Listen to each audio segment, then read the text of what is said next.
All right, so we are comparing two features of a function. The first question says evaluate f of 14.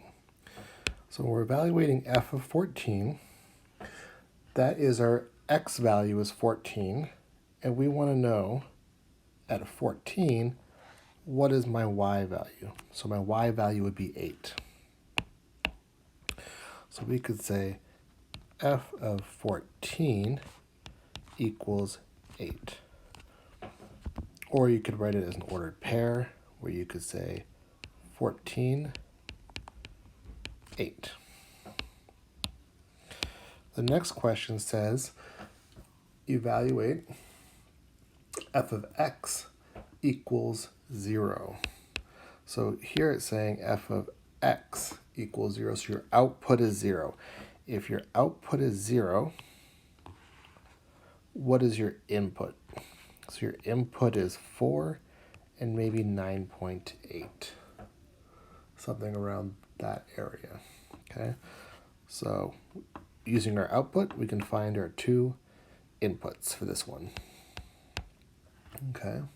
Next question says evaluate g of 2. So if x is 2, so if x is 2,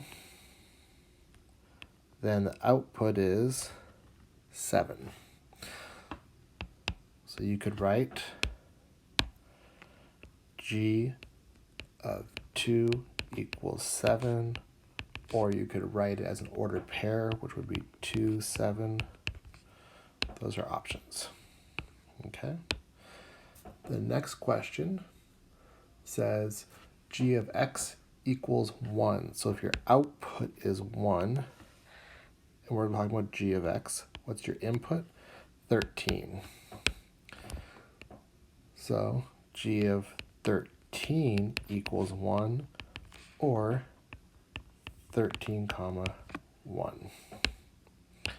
Okay. So now we're getting into a new question. It says, when is f of x less than g of x? So I want to know where f of x is smaller than g of x. So it's underneath that line right here. And we're going to talk about it in terms of domain. So from here to here. So f of x is less than g of x from 0, from right here, until 11. I'm using parentheses because they're actually at the same point. They're equal, so they're not less than at this point. They're the same. So that is how you would write where f of x is less than g of x. And then the last question says, where does f of x equal g of x? So it really wants to know, where are they the same?